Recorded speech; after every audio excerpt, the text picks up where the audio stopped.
السلام علیکم، کیسے ہیں آپ سب؟ امید کرتی ہوں سب ٹھیک ہوں گے۔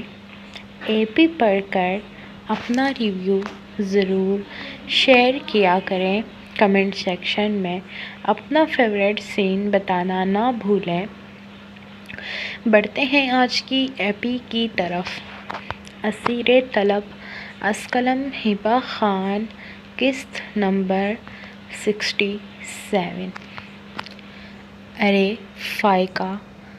ارے زمل فائقہ، تم دونوں آؤ بیٹا، دروازے پر کیوں کھڑی ہو؟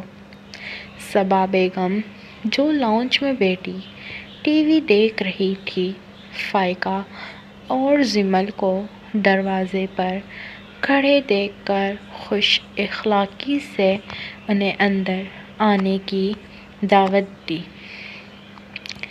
وہ دونوں بھی اندر داخل ہوتی سلام کر کے صوفے پر بیٹھ گئی۔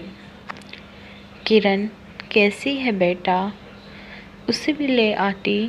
زمل کو دیکھتے صبا نے کرن کے بارے میں پوچھا۔ امی بھی آ جائیں گی خالہ، لیکن فی الحال ہم لوگ آئے ہیں آپ کو دعوت دینے۔ کیسی دعوت بیٹا؟ کل ہمارے گھر قرآن خوانی ہے، ضرور آئیے گا، اور رات کا کھانا بھی آپ سب نے ہمارے ساتھ کھانا ہے۔ اوہ اچھا، اوکے بیٹا، ہم ضرور آئیں گے۔ اور بتاؤ کیا لوگی تم دونوں، گرم یا ٹھنڈا؟ کچھ نہیں خالہ، میں تو ابھی کافی پی کر آئی ہوں۔ فائقہ سے پوچھ لیں۔ زمل نے گم سی بیٹی فائقہ کی جانب اشارہ کیا۔ زمل کے لبوں سے اپنا نام سن کر فائقہ نے اسے گھورا اور پھر مسکرا کر بولی، آنٹی میں نہ کافی پیوں گی نہ ہی کولڈ ڈرنک، میرا اس وقت پیزا کھانے کا بڑا دل کر رہا ہے۔ کہتے کہتے فائقہ کے منہ میں پانی آ گیا۔ وہ جو جنک فوڈ کی دیوانی تھی، دبئی آ کر اس کا کھانا پینا بہت کم ہو گیا تھا۔ اپنے گھر تو وہ بس تھوڑی سی فرمائش کرتی، مختار اگلے ہی لمحے وہ چیز اس کے آگے پیش کر دیتا۔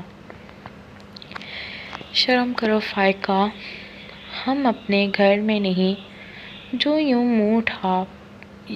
منہ پھاڑ کر فرمائش کر رہی۔ اس کے کان کے قریب جھکتے زمل نے شرم دلانی چاہی۔ پیزا کھانا ہے، میں منگواتی ہوں تم دونوں کے لیے۔ صبا کو بہت پیاری لگی فائقہ، جو اور لڑکیوں کی طرح قطعی نہ شرمائی۔ چھوڑو خالہ، ہم لوگ پیزا کھانے تھوڑی آئے ہیں، یہ تو بس ایسے ہی کچھ بھی بول دیتی۔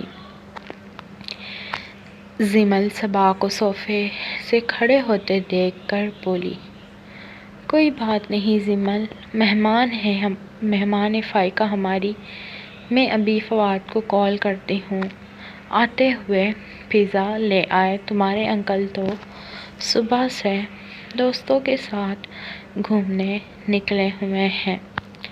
زمل ہاں میں سر ہلاتے فائقہ کے بازو پر چٹکی کاٹے زبردستی مسکرائی۔ صبا بیگم ابھی کچھ کہتی جب فواد تھکا ہارا ہیڈ کوارٹر سے گھر لوٹا۔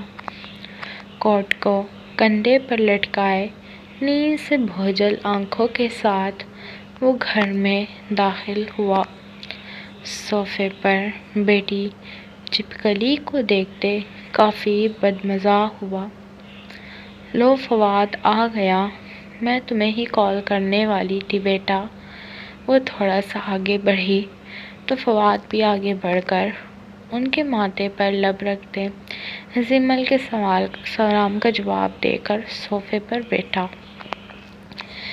فواد کو دیکھ کر فائقہ کا موڈ مزید بگڑ گیا۔ کیسے آنا ہوا زمل؟ فائقہ کو اگنور کرتے وہ زمل سے استفادہ کرنے لگا۔ دعوت دینے آئی تھی فواد بھائی، کل امی نے گھر پر قرآن خوانی رکھی ہے۔ اچھا، فواد ابھی میں تمہیں ہی کال کرنے والی تھی بیٹا، فائقہ اور زمل کے لیے پیزا لے آؤ۔ ٹھیک ہے امی، میں لے آتا ہوں پیزے کی جگہ برگر، کیونکہ جتنا مجھے معلوم زمل کو پیزا اتنا نہیں پسند جتنا برگر پسند ہے۔ صبا بیگم درمیان میں کچھ کہتی کہ کمرے سے ان کے فون بجنے کی آواز آئی۔ وہ کال سننے اپنے کمرے میں چلی گئی۔ اب لاؤنج میں وہ تینوں موجود تھے۔ یہاں صرف زمل ہی مہمان نہیں آئی، میں بھی ہوں اور مجھے پیزا کھانا ہے، نہ کہ برگر۔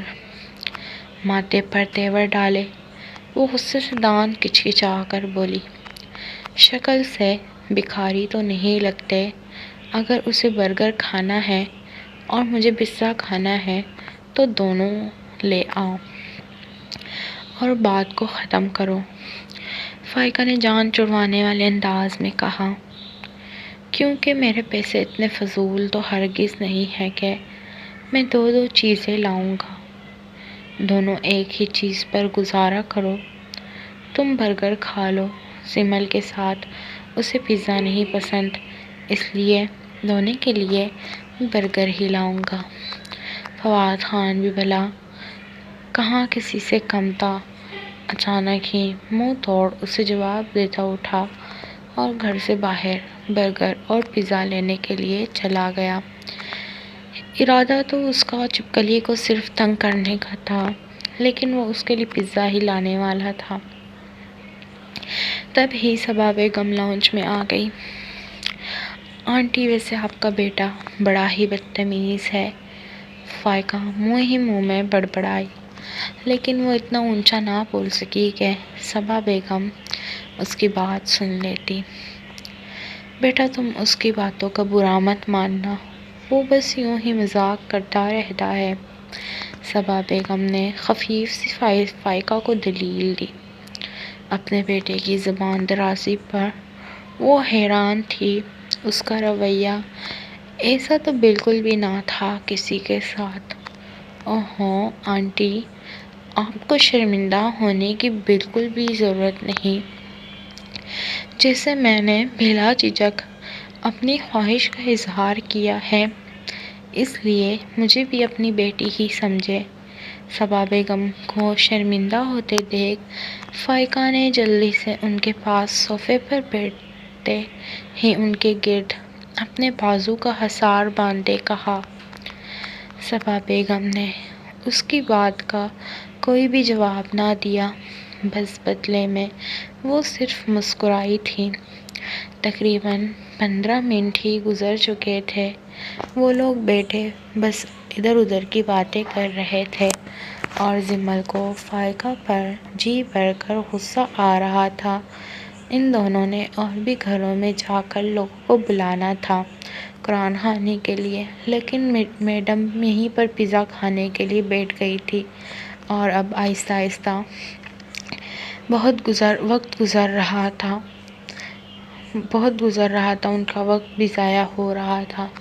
ابھی مزید 5 منٹ اور گزرے تھے کہ فواد گھر کے اندر داخل ہوا اور اس کے ہاتھ میں 2 برگر کے پیکٹ تھے۔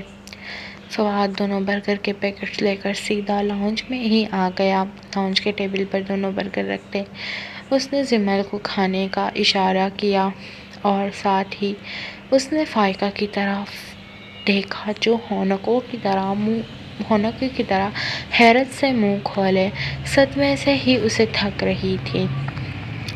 اس کا حیرت زدہ منہ دیکھ کر نہ جانے فواد نے بڑی ہی مشکل سے اپنی مسکراہٹ دبائی تھی۔ بیٹا کیا تم فائقہ کے لیے پیزا نہیں لائے؟ اسے پیزا کھانا تھا، صبا بیگم نے فواد کی طرف دیکھتے ہوئے پوچھا تو فواد نے بے ساختہ ہی نفی میں سر ہلایا۔ حالانکہ وہ پیزا لایا تھا اور بس باہر ہی وہ کچن کے شیلف پر رکھتا ہوا آ گیا تھا۔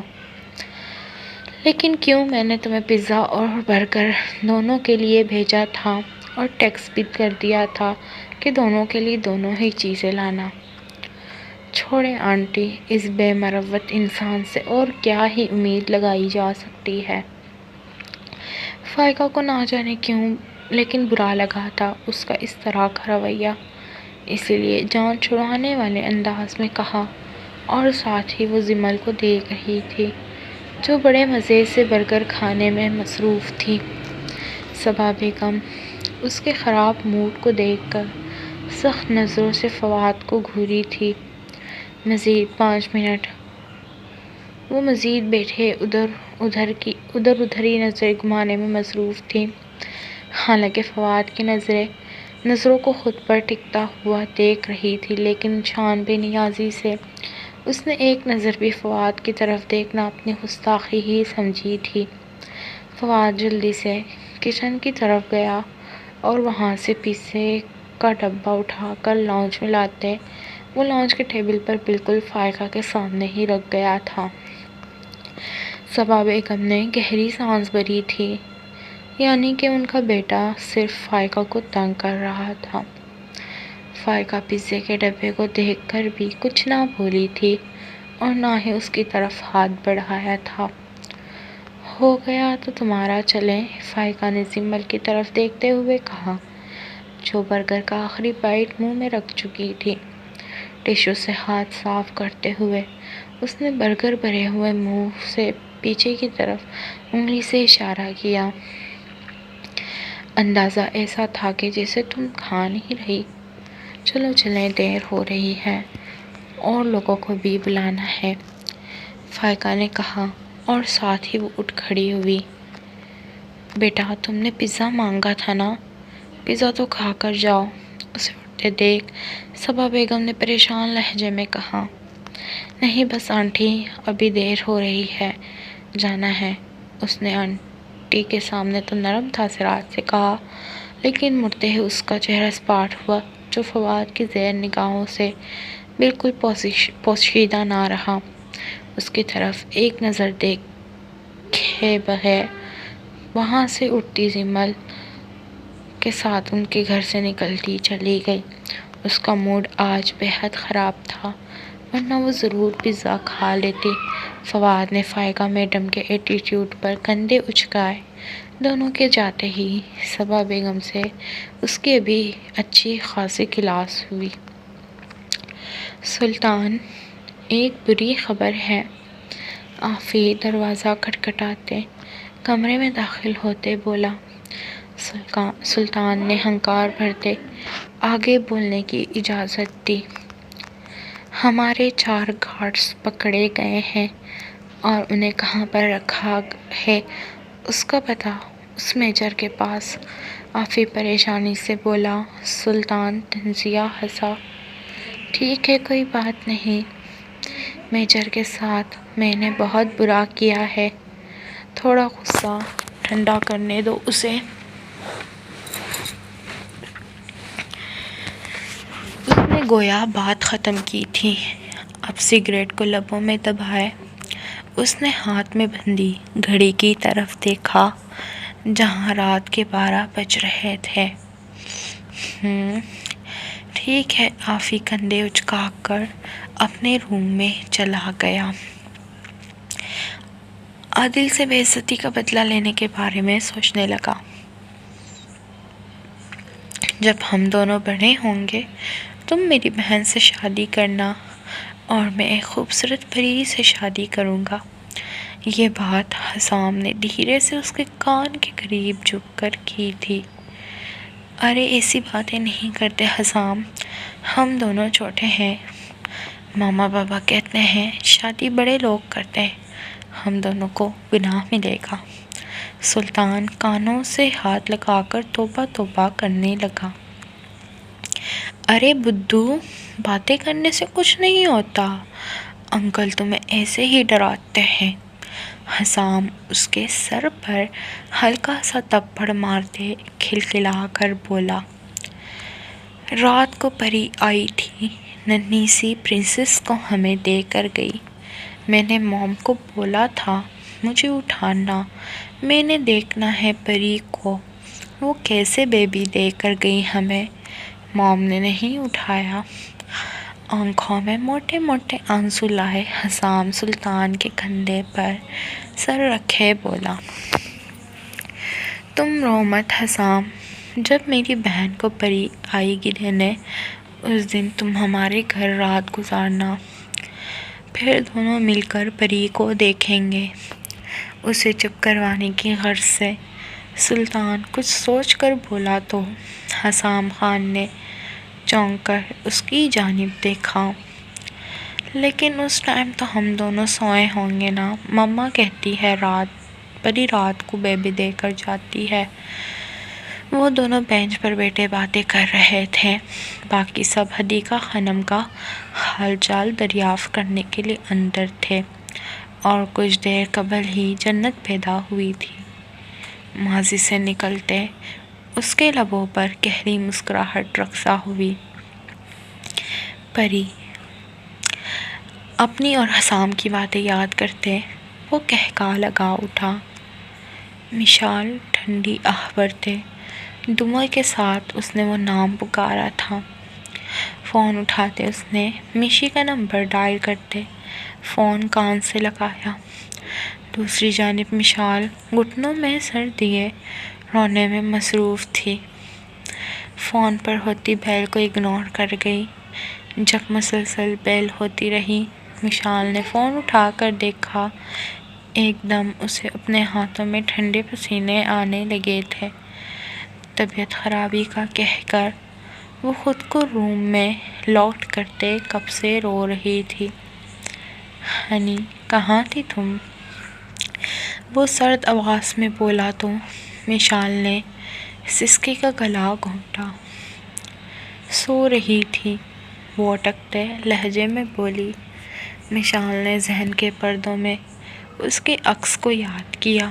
اچانک ہی وہ ہیزل گرین آنکھیں مشال کو اپنے ذہن پر سوار ہوتی محسوس ہوئی۔ وہ سر جھٹک گئی۔ تم رو رہی تھی ہنی، کیوں؟ وہ سگریٹ کا دھواں ہوا میں تحلیل کرتے گویا ہوا۔ مشال کا سانس اٹک گیا۔ اس نے نظریں ادھر ادھر دوڑائی تو وہ استحاضہ ہنس دیا۔ ڈونٹ وری، کوئی کیمرہ فٹ نہیں کیا میں نے، مجھ پر تھوڑا یقین کرو، میں تو ابھی تمہارے گھر آیا ہی نہیں ہوں۔ سلطان لب دبائے بولا اور پھر سگریٹ نیچے پھینک دی۔ مشال کے گلے میں گلٹی ابھر کر معدوم ہوئی۔ فون کیوں کیا ہے؟ مشال اٹکتے لہجے میں بولی۔ بے شک وہ یہاں نہیں تھا، لیکن اس کی سٹ سی آواز ہی اسے جکڑنے کو کافی تھی۔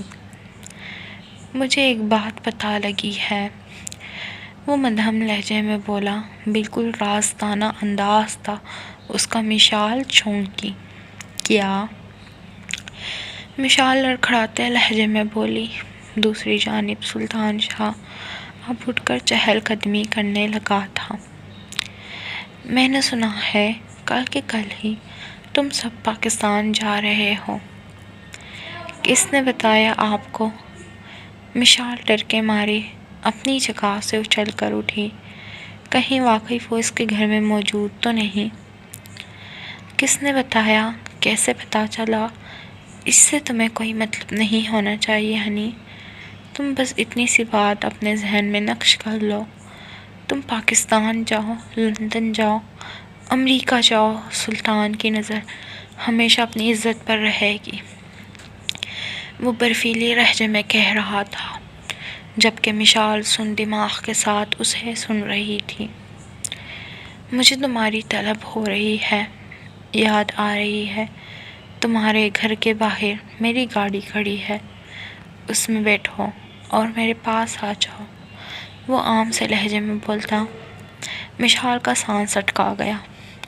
مشال حیرت سے متحیر ہوتی موبائل کان سے ہٹا کر موبائل کو دیکھا۔ نہیں، وہ نم آنکھوں سے بولی، تو پھر ٹھیک ہے، میں خود آ جاتا ہوں تمہیں لینے۔ اندر کوئی تماشا ہوا، تمہیں برا لگتا؟ میں تو تمہیں لے کر پھر بھی آؤں گا، تم میری ہو ہنی۔ وہ طنزیہ وحشت بھری مسکراہٹ لیے بولا۔ مشال کی آنکھیں خوف سے پھیل گئی تھیں۔ نہیں پلیز، میں آ رہی ہوں، وہ روتے ہوئے بولی۔ جس طرح اس نے حسام خان کو نقصان پہنچایا، وہ اس کے ڈیڈ کو بھی پہنچا سکتا تھا۔ Good bye honey. ڈیڈ اٹھ جائیں گے پلیز؟ اپنی ہتھیلی سے بھیگی آنکھیں صاف کرتے وہ اٹھ کھڑی ہوئی۔ کوئی نہیں اٹھے گا، سب اس وقت نیند کی گولیاں لے کر گہری نیند میں ہے، وہ مسکرا کر بولا تو مشال چونکی۔ کیسے؟ اس نے حیرت سے پوچھا۔ باہر سے جو کھانا منگوایا تھا اس میجر نے، اسے میرا گارڈ دے کر گیا تھا، اس میں نیند کی گولیاں تھیں، اس لیے تمہیں پریشان ہونے کی ضرورت نہیں، وہ بالکل نارمل انداز میں اسے بتا رہا تھا، جب مشال کی حیرت سے آنکھیں پٹی کی پٹی رہ گئی۔ اس نے طبیعت خرابی کا بہانہ بنا کر کھانا نہیں کھایا تھا۔ آتی ہوں، خود یا میں اندر آ جاؤں، وہ سرد لہجے میں بولا۔ میں آتی ہوں، 2 منٹ ہے تمہارے پاس، وہ شفقت سے بولتا۔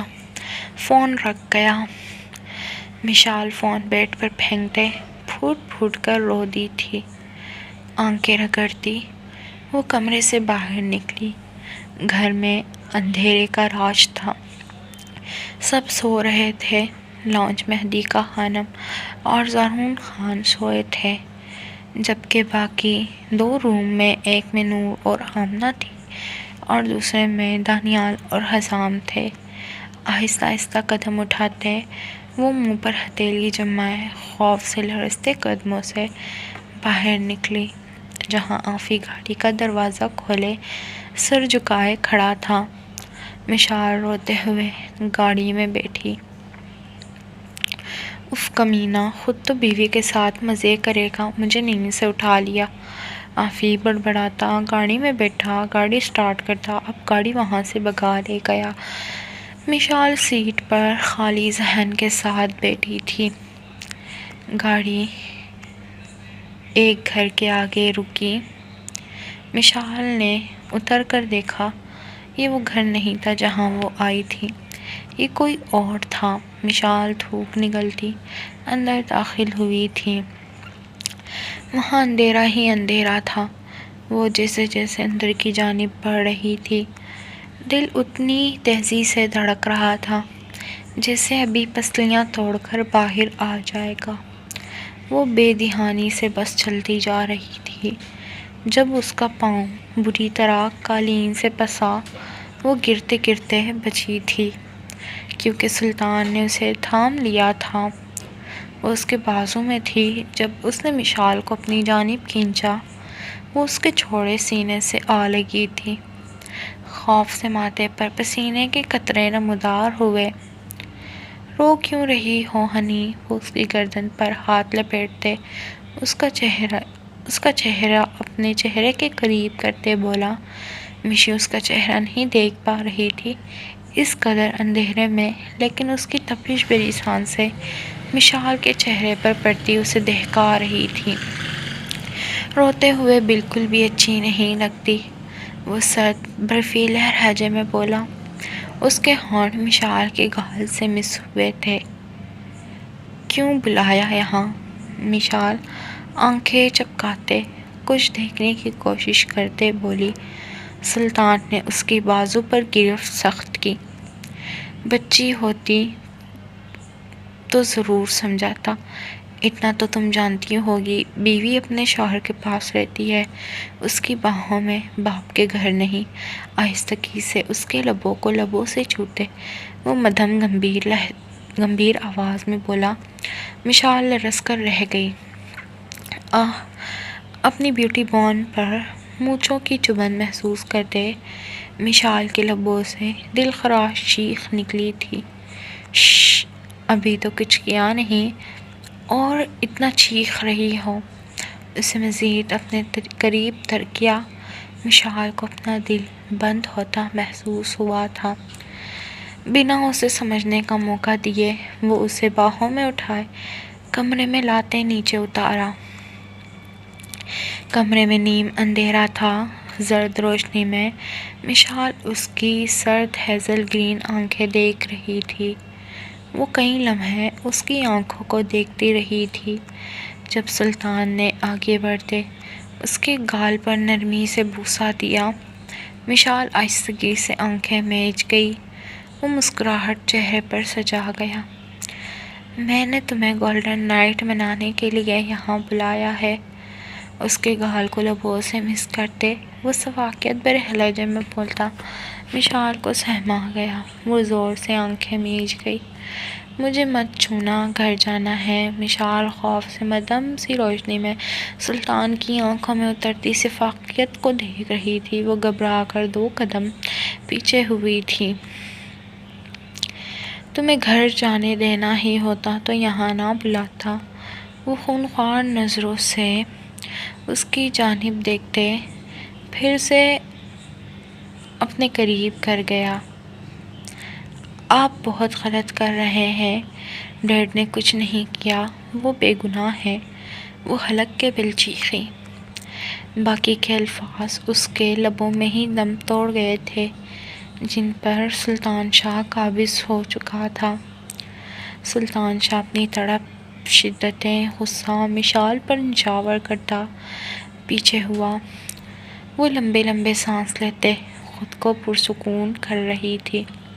اسے اپنے ارد گرد آکسیجن کی کمی محسوس ہوئی۔